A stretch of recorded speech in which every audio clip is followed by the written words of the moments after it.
Hello, hello, everybody.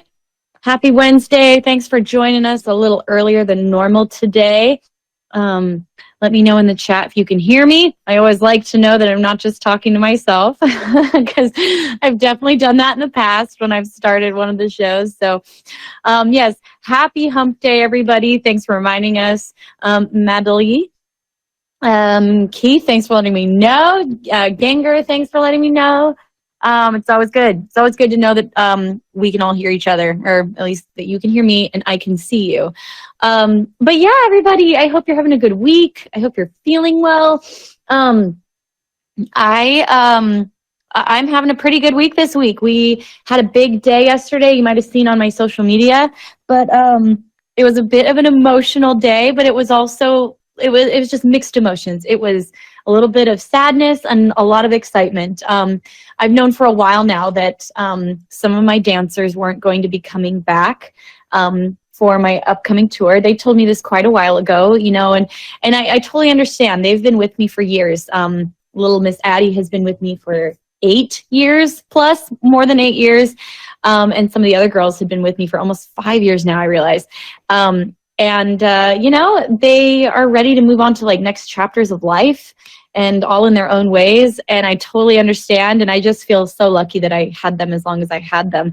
But with that being said, that meant that I needed to have an audition and find some new girls. And it's been a really long time since I've done that. So yesterday had that audition. And like I said, even though it was kind of sad, it was also very exciting to see, these women come out and just dance their hearts out. And it just made me so excited for my upcoming tour. And there's something about having that new, fresh energy in the tour. So anyways, I am very excited for this. And soon I'll be introducing you guys to them.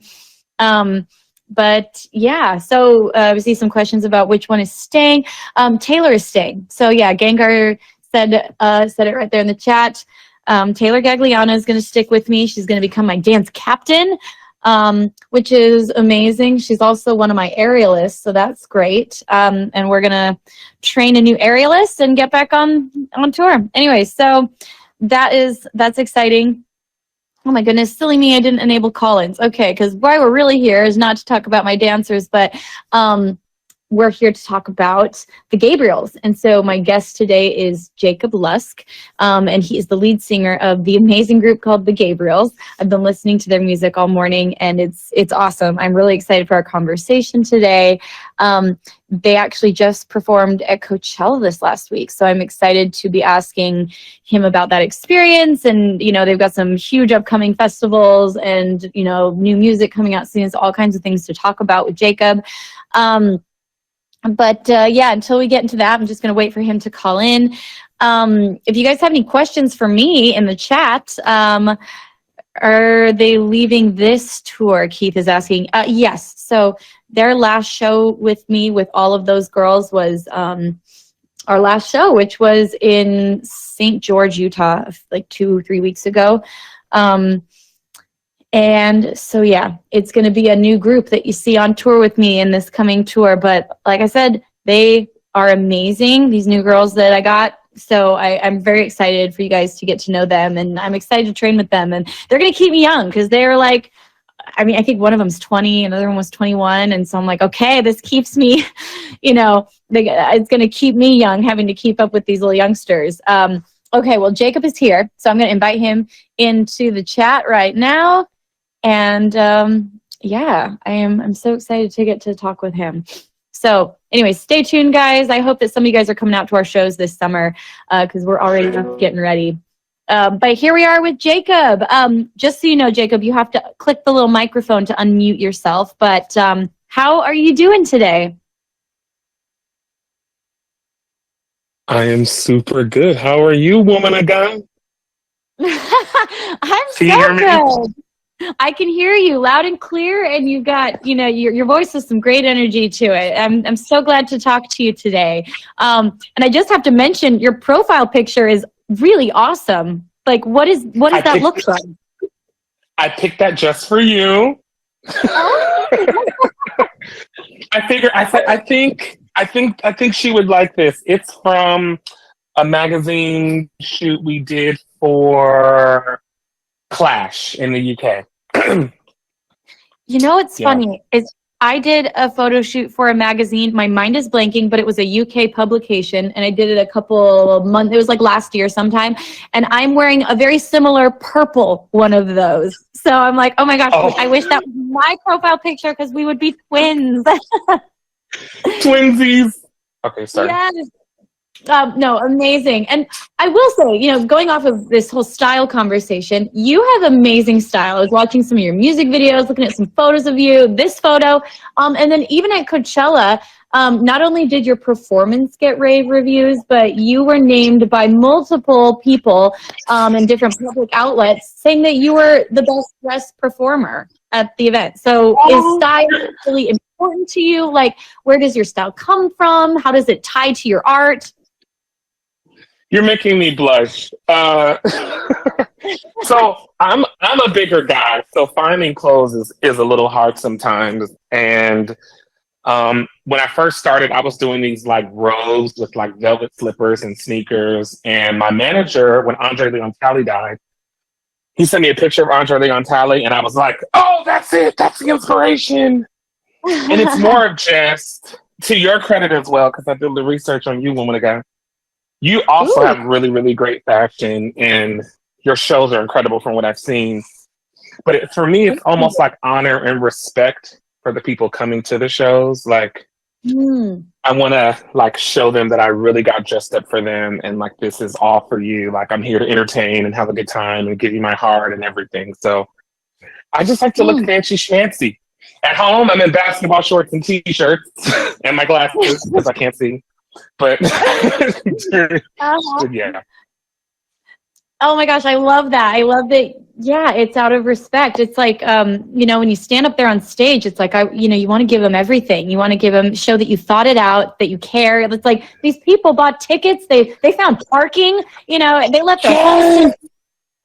Like I want to make it worth their time. And, you know, and I feel like oftentimes, you know, so I think it's really cool that you do that with your fashion, because I feel like a lot of men performers, I'm making a big generalization here, but a lot of men performers don't really do that. And so it's a little less common for men to get super stylized like that. So anyways, I think that's fantastic and I love it. Thank you. It means a lot coming from you, like I said, because your style is, even the different, like, it looks like you have different violins and everything. So I just, yeah. They're like my little, I like sometimes say that my violins are almost like costume pieces at this point. Like they're part of the look, they're part of the sound, but also the ambiance. And yeah. So I'm curious, how was the Coachella performance? Like I didn't make it to Coachella this year. I'm sure a lot of our listeners didn't get to go. So fill us all in. How was the experience for you? It was incredible. It was a little nerve-wracking because our music is, I feel like, a little different than what the normal Coachella experience would be. So I was a little nervous. I mean, my background singers are in ball gowns and gloves. So I was just like, I don't know how this is going to work. But it actually went really, really, really well. We're still kind of new to this. So we're still working out kinks and trying to make things better. So like our first show was different than our weekend one show was different than weekend two. Just we were trying to find the things to, you know, just working to set out. Like, because I totally know how that goes when you sometimes can't tell until you do it live. You can't tell what hits and what doesn't. It's like you have to experience it in front of people, unfortunately, to hone it. So what did you change from week one to week two? We added a song in called Remember Me. And another song. I think we added To the Moon and Back as well. I took out a song called Bloodline, which is a little slower. And for people who love our music, like it's great, but for a party kind of Coachella thing, I was like, not so much. Yeah. And then I rearranged the order because I was wiped. I did like 3 or 4. Like I didn't realize how hard I was singing, I don't think. Oh, yeah. And so I was wiped out. So I did those. I moved the order of those so I could like breathe and like live and survive and not pass out. Yeah. Well, also, it was But yeah, probably really hot, really dry, really dusty. It's not a normal scenario. So, yeah. yeah, extremely hot, extremely dusty, all of the above. Yeah. Yeah. I can totally relate to you. Like, we obviously have very different styles of music, but when I do get the chance to do a festival, I go up there realizing that, yeah, what I do is very, very different from the typical thing that they're going to see at any festival. And, everything from the kind of costumes to the fact that, like, I think a lot of people are probably just waiting for me to start singing, like, when is she going to put down the violin and sing? And so it is always kind of interesting when you go into a situation knowing that, like, there's a little bit of, I get to win these people over. Also, it's going to be a little different from what they're seeing. And I feel like sometimes in my mind, I can start to go down a rabbit hole where that becomes, like you said, it can be scary. And you start to be a little bit afraid and like, we're taught from the time we're children that being different is like not good.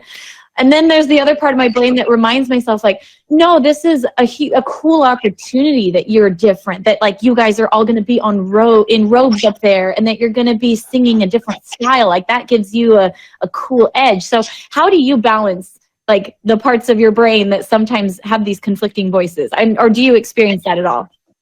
I definitely experience it. I experience it every day, all the time. Like, I'm very self-conscious and very kind of in my head a lot. I'm also a 3. If you do the Enneagram, I'm a 3. We'll talk about that some other time. So I'm in my head all the time. But for me, so I had a really interesting experience. We opened for Harry Styles when he was in Austin, Texas last year. Wow. And we did 6 shows with him. And I was really I was scared as well because, like, Harry Styles, like, this heartthrob and, like, all these young girls. And I'm considerably older. I won't say how old I am, but I'm considerably older. And our music, sometimes people call it a bit dense. And first of all, the shows were incredible. Like, we got a really good feedback, really good response. But I met a young lady after the show, and she was just like, oh my God, it was so amazing to see someone who looks like me. Now, I don't look nothing like this girl. So she's white. I look nothing like her. She's a girl, she's white. And I'm like, girl, what are you talking about? I don't look nothing like you. What do you mean? And then and it made me understand that your difference, when people see that you're different, they're also different. So that's kind of a similarity, I guess, with what she felt. Yeah. But more than that, like, there's somebody out there that needs what I have to offer or will enjoy what I have to offer, even though it's different. And so that's part of it. But also, if you remember, like, I'm going to sound really churchy when I say this, but, like, your purpose, like, I don't think, like, you have an incredible gift. You're beautiful. You bring something very unique to violin playing. Like, I've only watched 20 or 30 minutes of your show, right? But even in that, like, you have something very unique to offer the world. And you weren't just given that gift by the universe, God, yourself, whatever you subscribe to. Like, you were given that gift for a reason. And it wasn't just for us to, like, be wealthy and travel the world. Like, it's more to it than that. And so I try to remember that. It's like, this is not just about me getting to go out here and sing. It's like, this is actually, if I remember that this is for the people who are coming, and the people who are coming, they need that light. They need that encouragement. They need that. If I can remember that, then it helps me to get out of it. Oh, so. I love that. I love that you just said all that. And I do find that whenever I, like, lose sight of a bigger purpose of the why I do this and the actual, and it really, for me, does go to a pretty spiritual place as well, like my why. And it really does start to clear everything up, because it makes you realize the perspective has to be bigger. Anytime it gets too narrowed and focused is when you start to freak out. Oh my gosh, I'm not this, or I'm not enough, or I'm not that, or this. But when you go to the bigger picture and you can go back to your why. And I love that you took it to, like, a spiritual, religious place. And, I myself, I'm not a Christian artist, but I'm a Christian artist, if that makes sense. Yes, I know what you mean. Yeah. So I find that sometimes it can feel a bit like a tightrope walk because I like to talk about my faith, and I also, but I also want to feel relatable. I don't want to, come off as preachy ever, but it's like I want to share what's true to me. And also music culture, entertainment is very different than religious culture. And so I'm just curious, like, how do you find a balance between these, like, find a place to live between these two, what seems like different planets sometimes? To be honest, I struggled with it for a long time. And it was also because I was dealing with internal struggles, I think, as well, that I really wasn't facing, just me personally.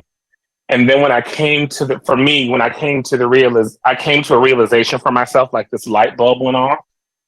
And it was like, God is everywhere. He sees everything. He knows everything. He loves everybody. And so that is now like my message. And it still probably comes across preachy, but I'll say this, and I'm sorry if I'm rambling. I never thought that who I am could really exist naturally in the music industry. And so now to be in this place where I am existing and I'm really being my 100% self, it's been refreshing. But to go back to your question, to answer your question, it's really just being truthful and being honest and not being preachy, really. I know that doesn't make sense, but no, it does. Just, like, I tell people, so we have Man of God t-shirts that say Man of God on the back because I call everybody Man of God and Woman of God. That was not my idea. That was not my idea. I curse in my show. Like, I'm a terrible example of a Christian. I curse in my show. I like boys and girls. Like, I'm a terrible example of a Christian. No.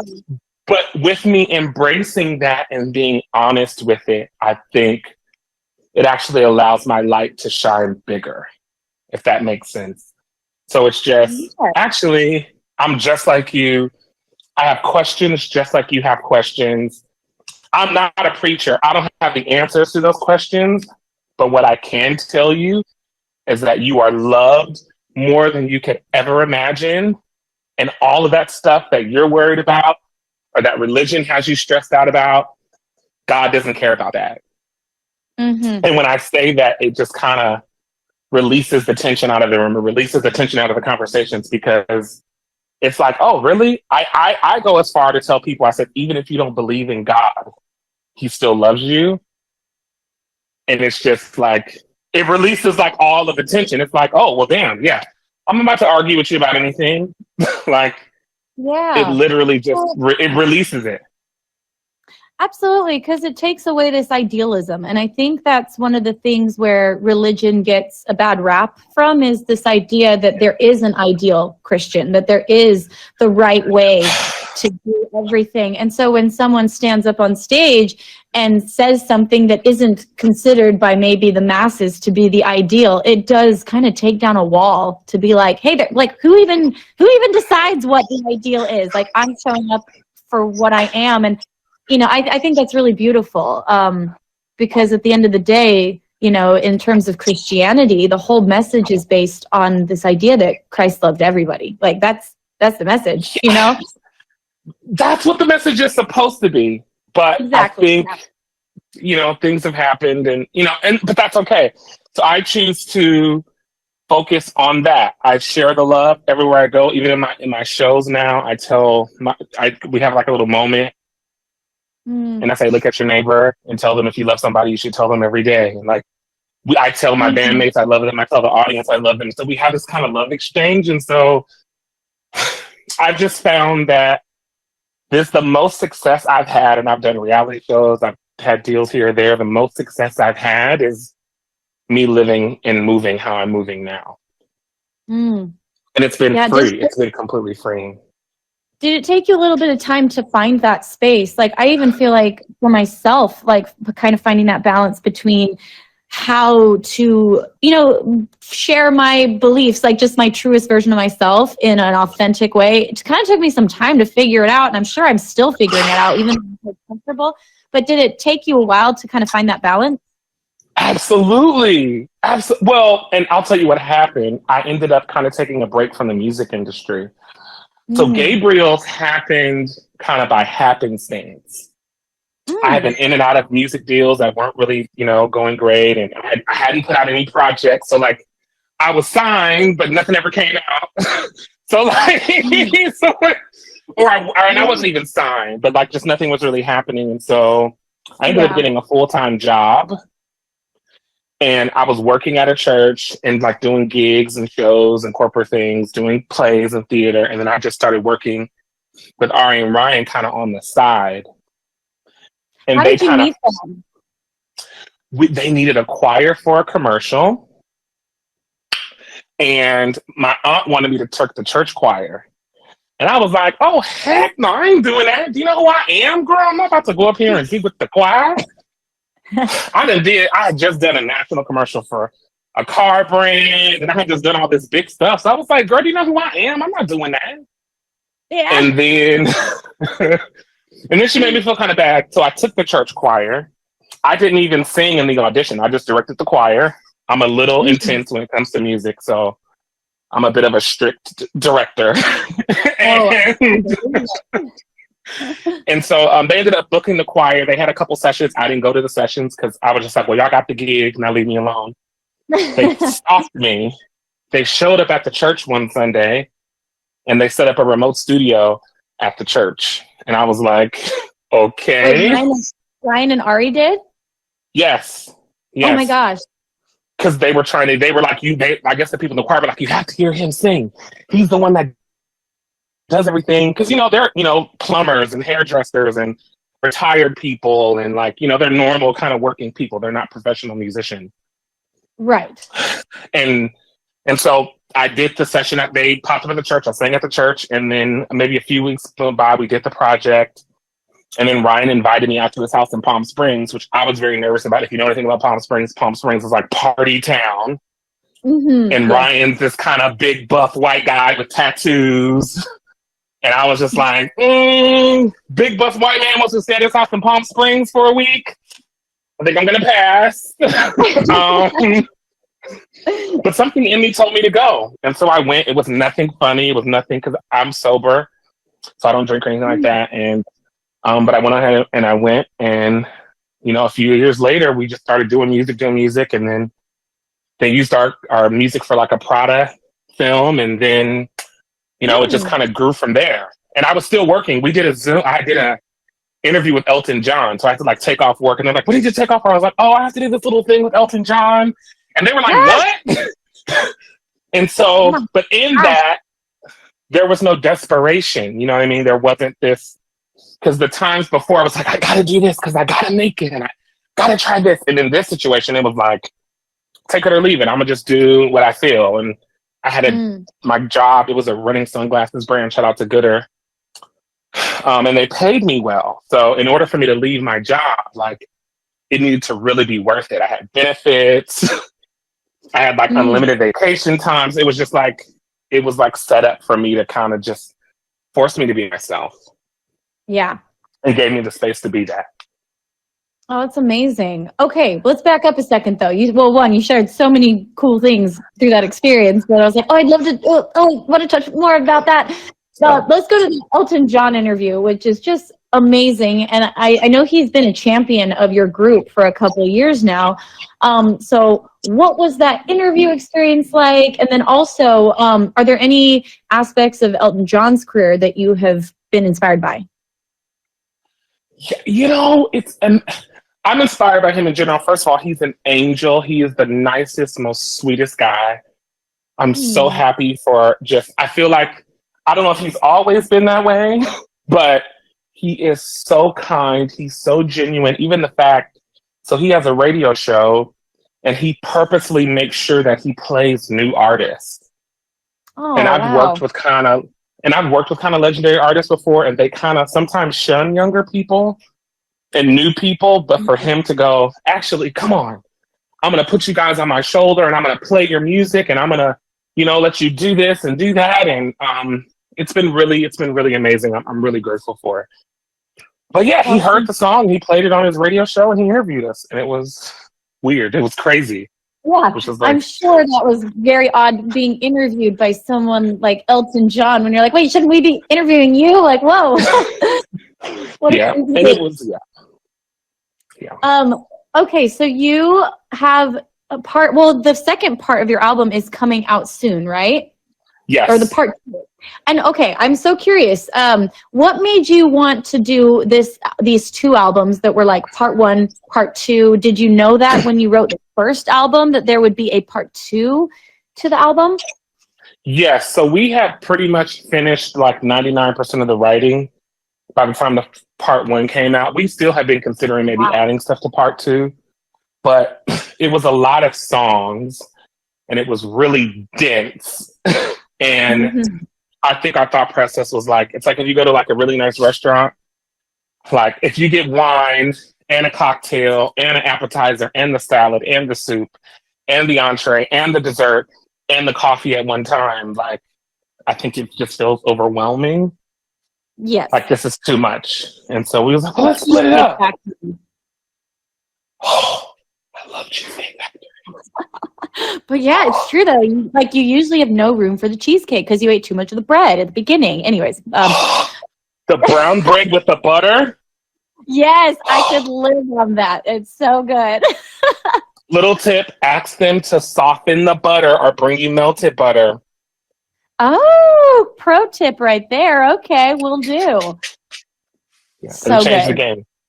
Yeah, But that's one of my favorite places to go on tour just because you can bring the whole tour crew. Everybody is happy. Like, everybody's eating the bread. Okay, next time, melted butter. And you'll know what you're going to get. And if you haven't had the avocado egg rolls, I don't know if you do avocado, but avocado egg rolls are banging.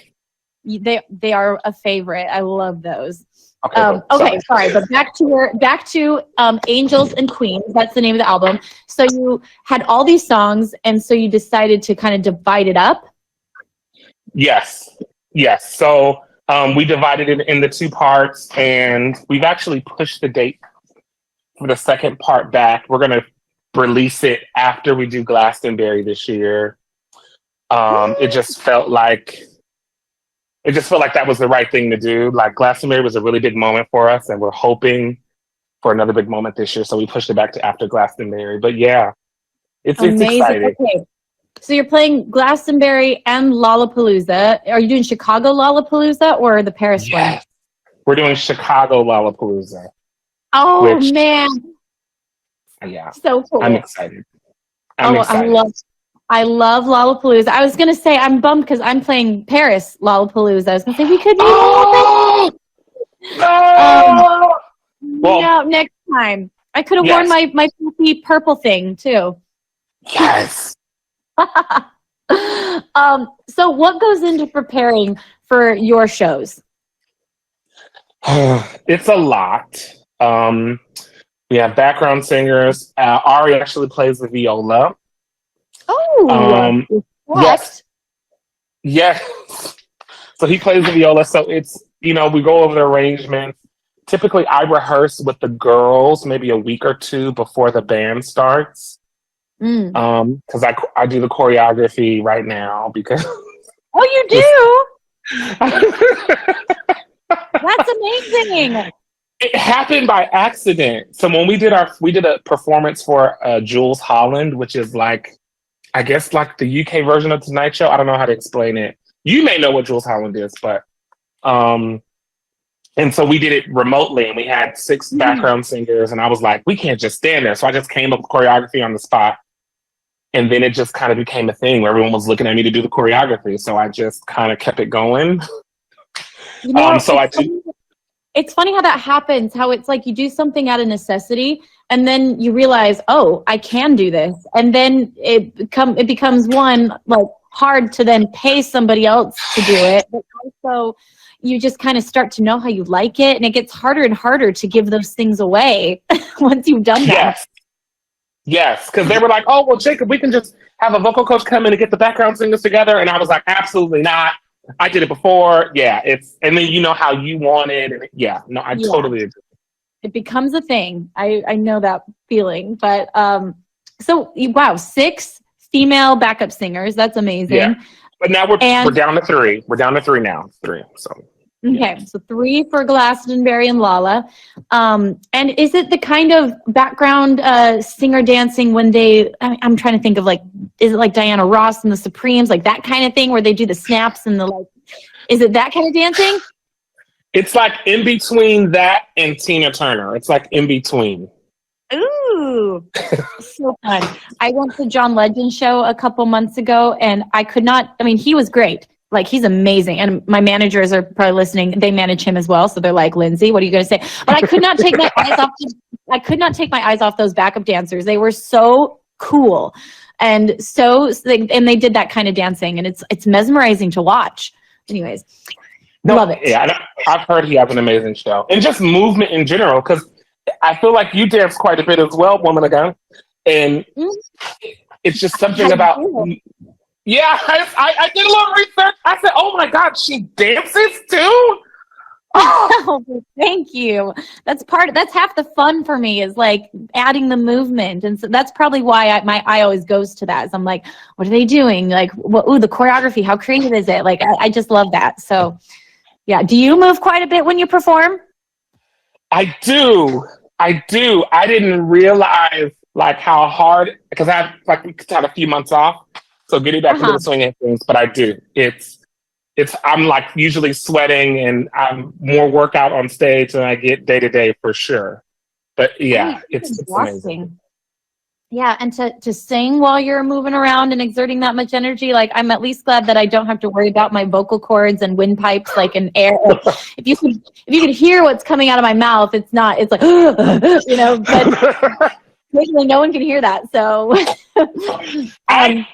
yeah, I do it too. I just turn around. So if you ever see me turn around, it's because I'm like, okay, get it together. Here comes verse 2. And then you smile, verse 2. It's no.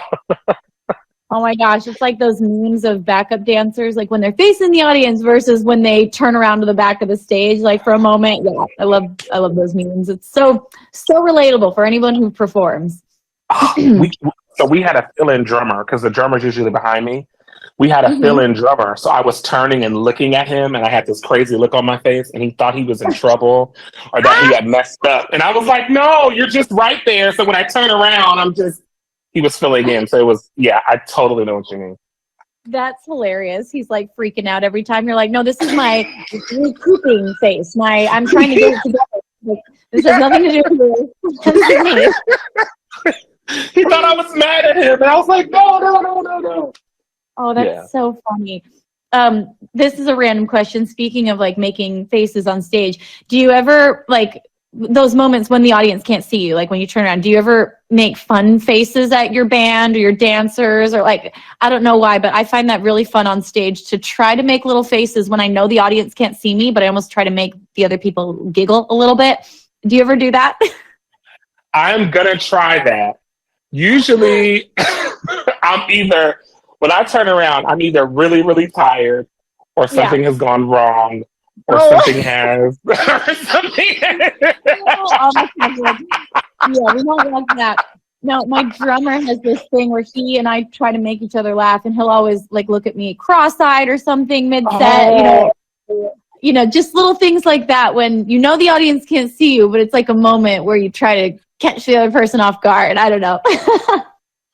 I'm adding that to my show. I'm doing it. Okay. I'm adding it. All right. You let me know how it goes. It's so funny when you do catch someone off guard and they're like, whoa. I'm going to do it. Me and the guys have this thing where I do prank them often. Oh, okay. What's one of the pranks? So it's either I'll tell them I'm not showing up, or like I'll get like really mad or something, or like something like really just off where it's completely unexpected. And then everyone's like, oh, you got me. Now, Ryan, I popped up at his house on Christmas Eve one night. Oh, my gosh. And he lives in Palm Desert, so it was like 2 hours away from LA. So I was like, are you at home? His dad was here, so I drove. And then I popped out of the bushes, and he like had a heart attack. It was hilarious. He didn't literally have a heart attack. My gosh, that's so funny. That's quite a prank. That's like an invested prank. Like you went all in. Well, his dad was here, and we have that kind of camaraderie with each other. Like, we all have keys to each other's houses, and like we're really close. Yeah. So it wasn't like I was like doing anything, but yeah. Or like I'll tell them I'm not coming to the studio and then like be like hiding there, like do little things like that. But yeah. Oh, that is so funny. There's something about like hiding and jumping out and like there's something that's so comical about that every time. It never gets old. The good old hide and appear. Yeah. 5 years old. Still feels good. Yes. So, okay, what do you enjoy about performing your music live? Oh, for me, so I have a therapist now. Shout out to people who are in therapy. It's really great. Woo! Singing from doing the shows is like my safe place, which you would Mm, think with like thousands of people watching, it wouldn't be, or hundreds or however many people. yeah. But it's like my safe place. So it's like, it's interesting. So we did have a choreographer for our Angels and Queens video. And Mm-hmm. when we started doing the choreography for it, we were using mirrors. And I was like freaking out. I was like, I'm in the mirror. And she was like, well, how do you do the choreo? Like, how do you dance? Because I dance and stuff during my shows. And she was like, how do you do it? I was like, I just do what I feel. And she was like, Mm, I was like, no, really, I don't practice in the mirror. And it's just a place where I get to kind of do what I feel and scream as loud as I want and act as crazy as I want. And like, it's the best feeling in the world. And I also get to like share my heart. Like, I think my hope is that the music that we do, that there's something in it and it makes people feel like this is their experience or they've gone through this as well. And my hope is that they feel that and they feel like some solace in that, if that makes sense. It's like, yeah. yeah, I went through this. Yeah, this is what I'm doing. But actually, when you hear, you're like, oh my God, I've been through that too. And so that's my hope. That's my hope, that people feel that and that they get that. And a lot of time, most times people do. So it feels like I'm doing my job right. But that's probably the best parts of it to me and for me. Yeah. Yeah. Well, I have to say, I love the Angels and Queens video. I watched it. Your dancing in it is really great. The choreography is super fun, and you have really great like rhythm and movement. I was very impressed by your choreography skills. No, it's awesome, and the styling in it. So everybody should watch the Angels and Queens official music video because it's really, really fun. And I don't know, I think that's really cool that you say that performing is your safe space, because I feel like that's something that a lot of people strive to find, is feeling safe on stage. And I think I finally, like, I've always loved live performing, but it also was this like tug and pull where it gave me an extreme amount of anxiety. And like, sometimes I felt so unsafe there because it's like I wanted to do so well that I was ruining it for myself and probably taking away a lot of the experience from the audience, because you could feel that kind of stuff. It took me a while to find a place where I could make it a safe space. So anyways, I think that's really cool that you've been able to quickly, like, or maybe it wasn't a quick experience for you. Was this all safe space for you, or is this something you've learned? No. It definitely wasn't always a safe space. I don't think people, especially with social media, and I will say, and I hope this doesn't sound sexist or inappropriate, I actually think it's harder for women than it is for men. But I feel like the feedback that you get sometimes is just crazy. And it's like, how could somebody say that? And so it did for a while. It does feel like an unsafe space. And if you aren't careful, it will become an unsafe space. Because I think a lot of people, a lot of artists, and even artist friends of mine now, I even think some of them are kind of struggling with like being on stage again, because it's just like, oh my God, it's so much pressure. But I think it hasn't always been a safe space. But for me, now I'm in a place where it's like, I get to do this. I've worked and sacrificed for years and years to do this. So as long as I go out there and I give my best, and if I can get out of my head, that's the 100%. key. If I can get out of my head, then it is the safe space. And so luckily, lately it has been the safe space, but it hasn't always been that way. And for people who are struggling with it, like, don't feel like you're by yourself, because it has not always felt like the safe space. But I think for me as well, like, I kind of turn into a different person when I perform a bit.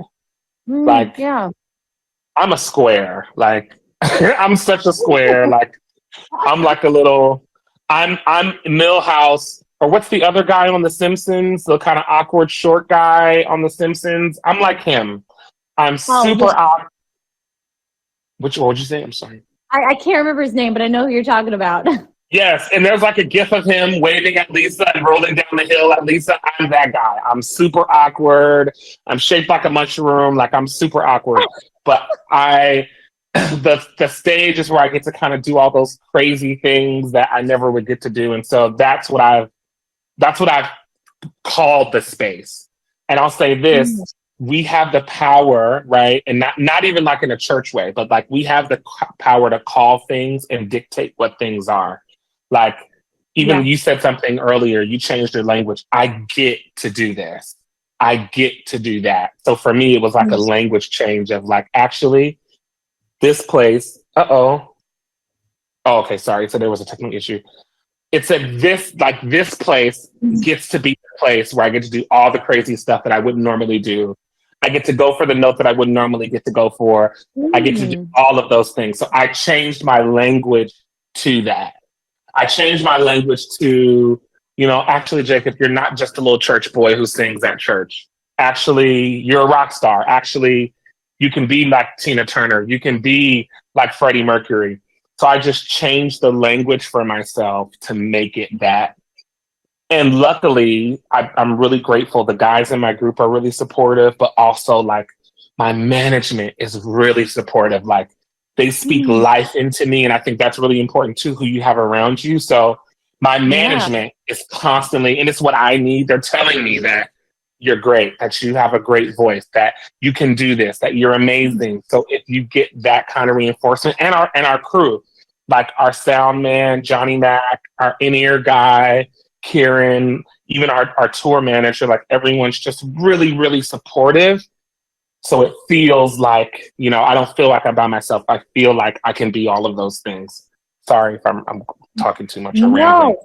Not at all. This is so cool. And I love it. It even kind of ties back into the very first thing we talked about a little bit of like, it's mindset, so much. It's either like, you focus on all these different narratives because there's a million different ways that you could spin every scenario. And it's like, am I going to, like, what's the narrative I'm going to write for this situation? And I love that you said it's so many layers. Like, you can't just rely on fans' acclaim and fans' words.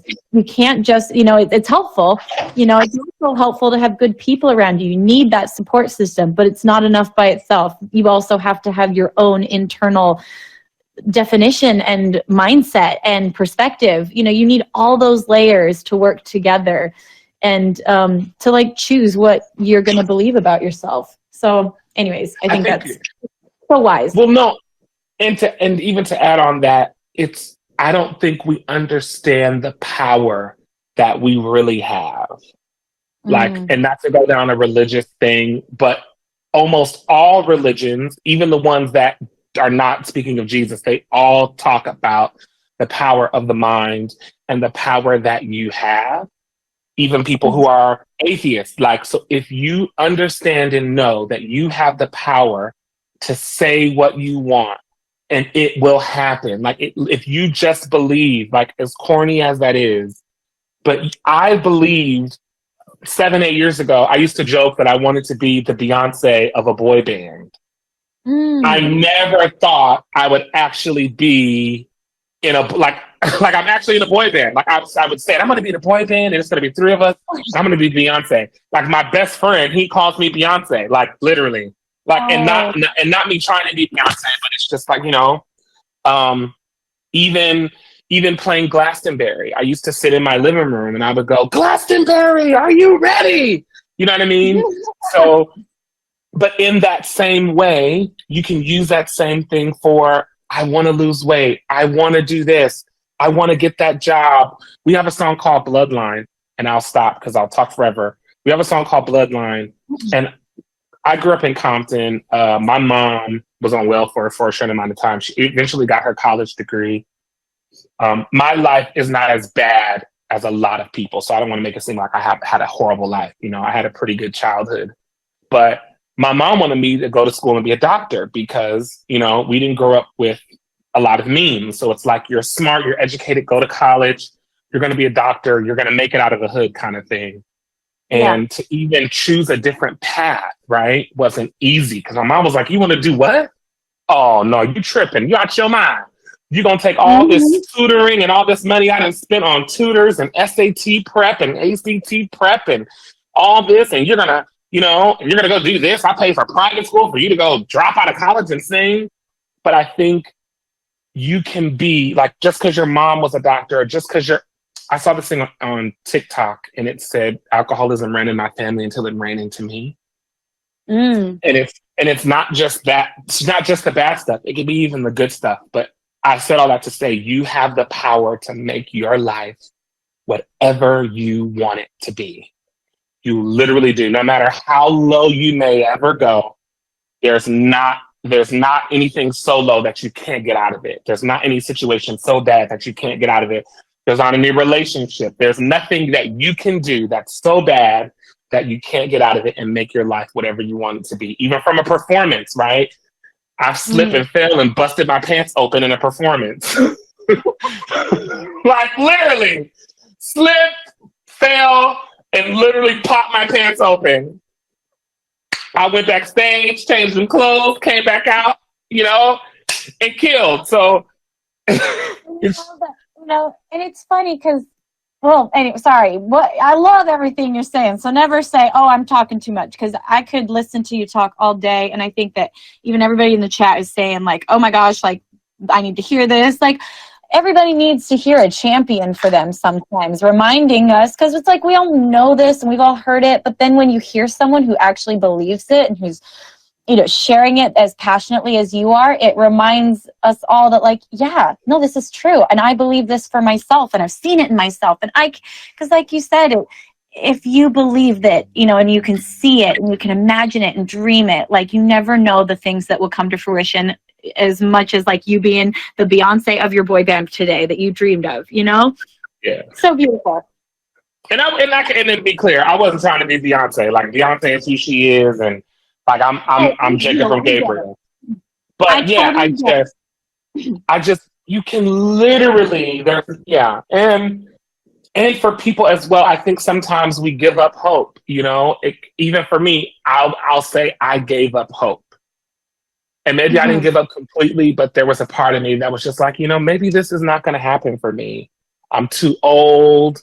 I had COVID really bad. I gained 50 pounds, and I was like, man, you gained this weight. No one's going to want to sign you. You're not going to and I was saying this out loud. Like I was literally saying this out loud. And Ryan was like, well, Jacob, if no one wants to sign us because you're fat, then we're not signing to them. Like, that's crazy. He didn't say because you're fat, but he was just like, that's crazy. Right. And so it's just. What was it that pulled you out of that mindset? Because I think I found myself in that mindset. Sometimes I am my biggest champion and I am like, yeah, I can do all these things and I see it, I believe it. Other times, I'm shocked at the things that I think in my head sometimes, So how did you pull yourself out of those negative moments?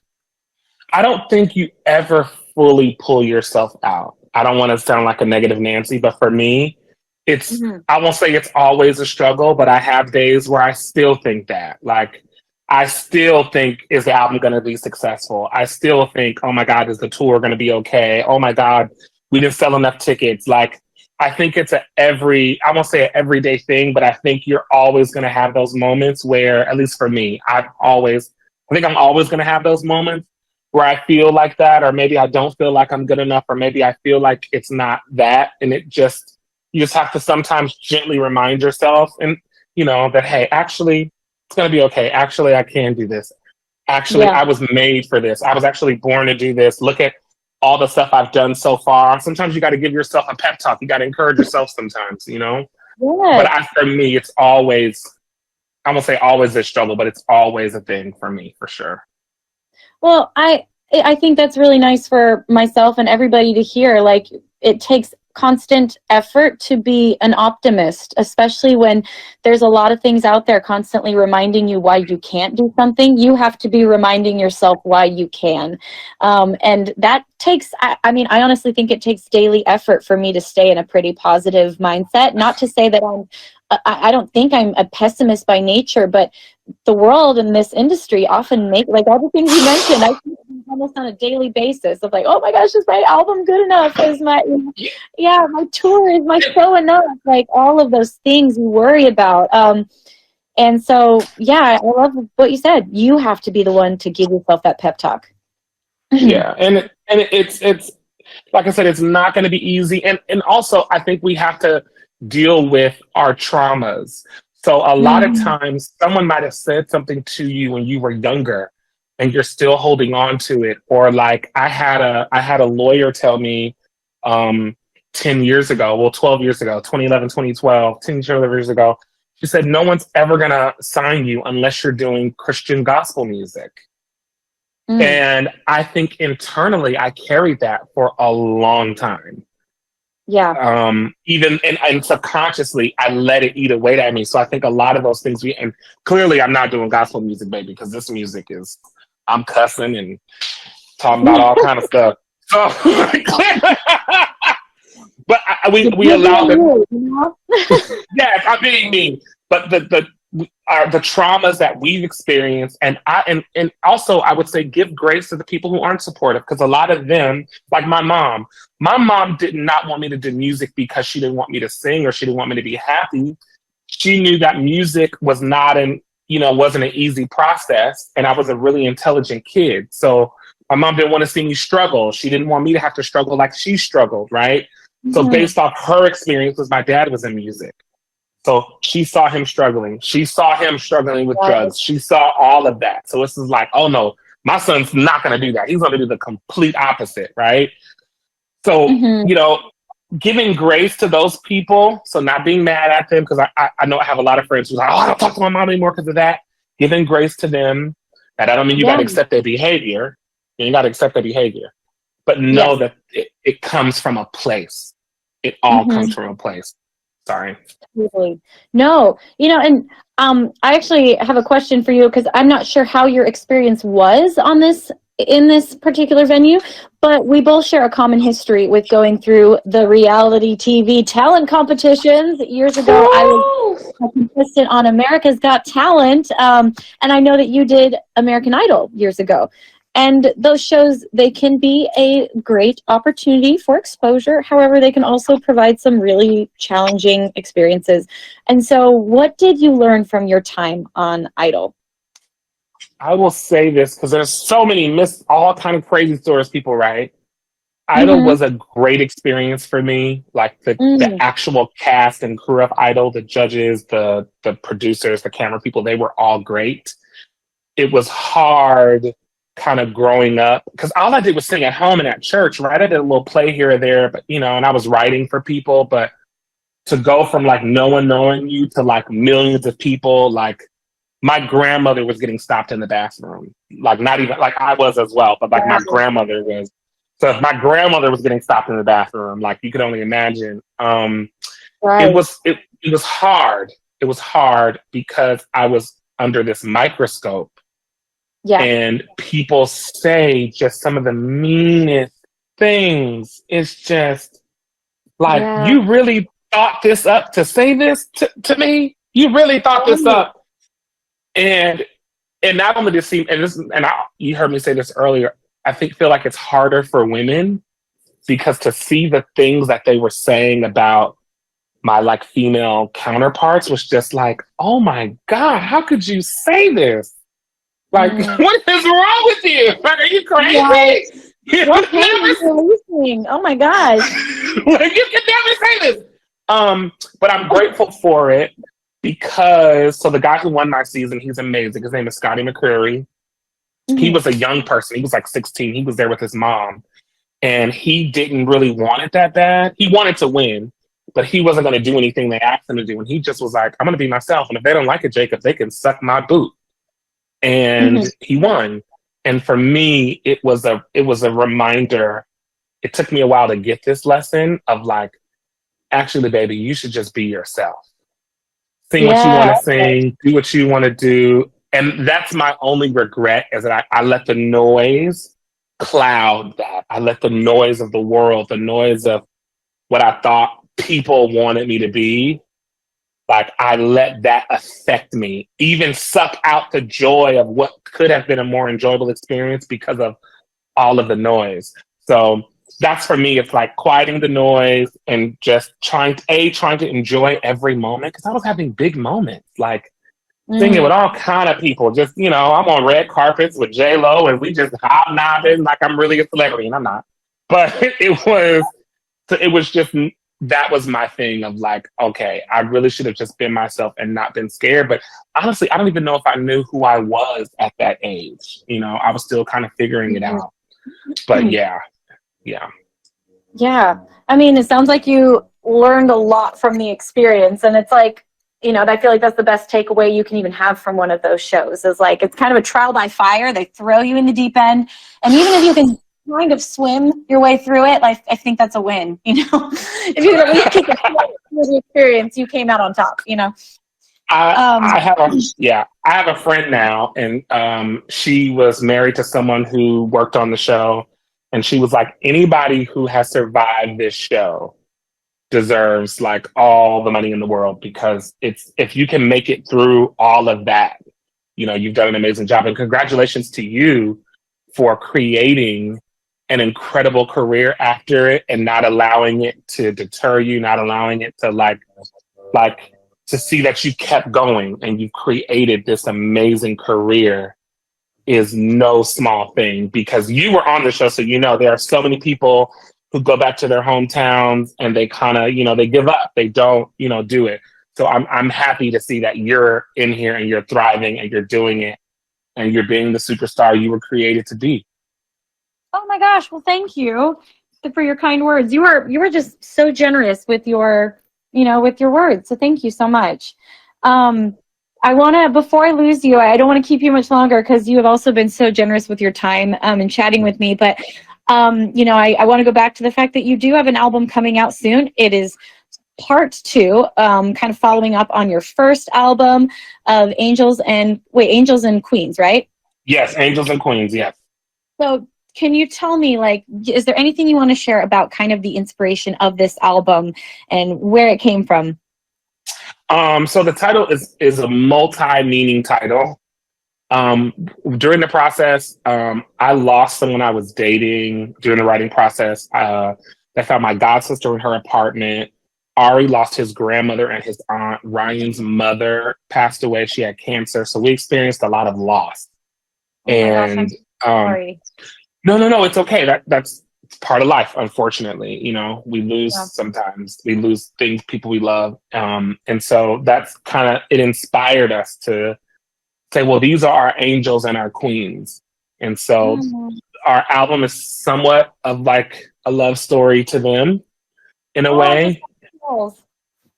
So like the song Great Wind, the first line is from Ryan's mom left him all these little letters and notes and all these little things, these little like clues all around her house. And one of the notes said, if you love somebody, you should tell them every day. So that's where that's how that song starts.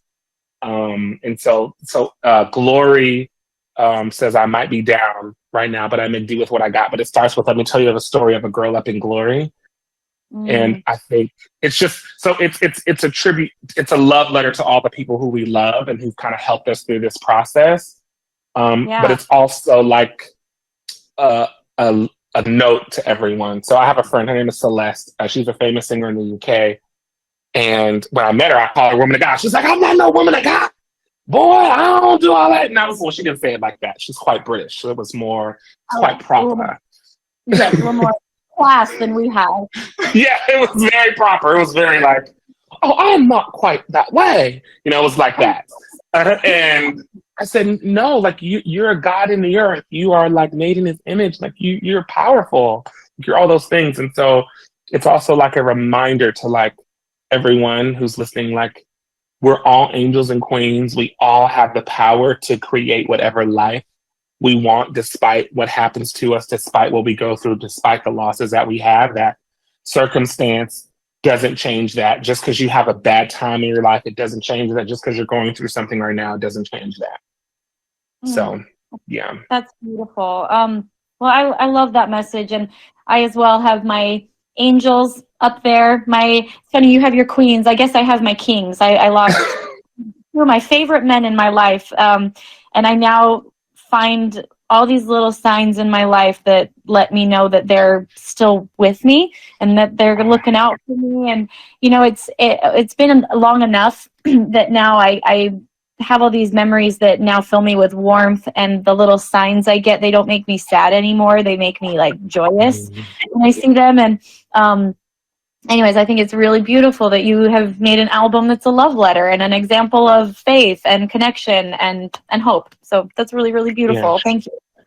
No, thank you. And your kings, they're watching, and I could almost guarantee you that they are so proud of you and so proud of all the work that you've done. And I'm appreciative that you've given me and my band, you've given us this space to talk. And I just hope that you continue thriving and all of your dreams come true. I believe that they will for you. Yeah. Oh my gosh. Well, this has just been so delightful. I just have fallen in love with you. I mean, I already knew I liked you just by watching some of your videos and, you know, reading about you. I was like, oh my gosh, like I love him. But I really hope our paths cross, because I do think we would just be best friends if when we meet in person someday. We will meet in person. Our paths are gonna cross. It's gonna happen. I'm gonna manifest this right now. Yes, I'm manifesting it too. It's gonna happen. All right. Well, thanks again. I'm now going to play a couple of your songs, but I'm going to let you go because we've taken so much of your time. But have the best day. Good luck at Glastonbury, and Lala. So have the best time. Thank you so much. Have a great day. Thank you again. Okay. Thank you. Bye. Bye. Oh my gosh, I love him. He was so lovely, and it's been fun seeing all you guys' chats.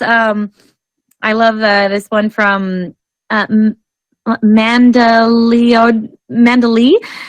The Lord is my light. The Lord is my strength. I know it is His might. I'll conquer at length. Thanks for the correction. But anyways, thanks guys for all, being here and listening. I'm now going to play some of his music. Let's see. I'm going to start with Offering. This is a specific version they did for something called A Color Show. And I just thought it was beautiful. The video is stunning as well. It's so like colorful as the title suggests. But so I also recommend you watch some of their videos because they're stunning. So we're going to start with Offering. All right. I don't know about you guys. Was anybody else dancing through their house? I was like, ooh, this is jazzy. I could just feel the choreography in my mind. So good. Okay, I'm going to end it today with one last song. This is actually their biggest song, Love and Hate in a Different Time. So here we go. This is last song I'm going to play today from Gabriels. Alrighty. Well, guys, thanks for joining me for another Wednesday AMP. I hope you have a wonderful rest of your week.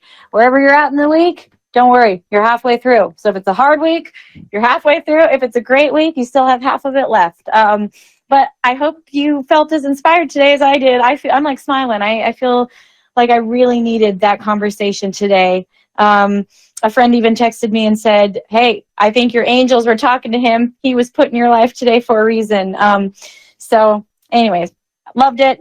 Hope you're all doing well. And I will see you all next week. Bye.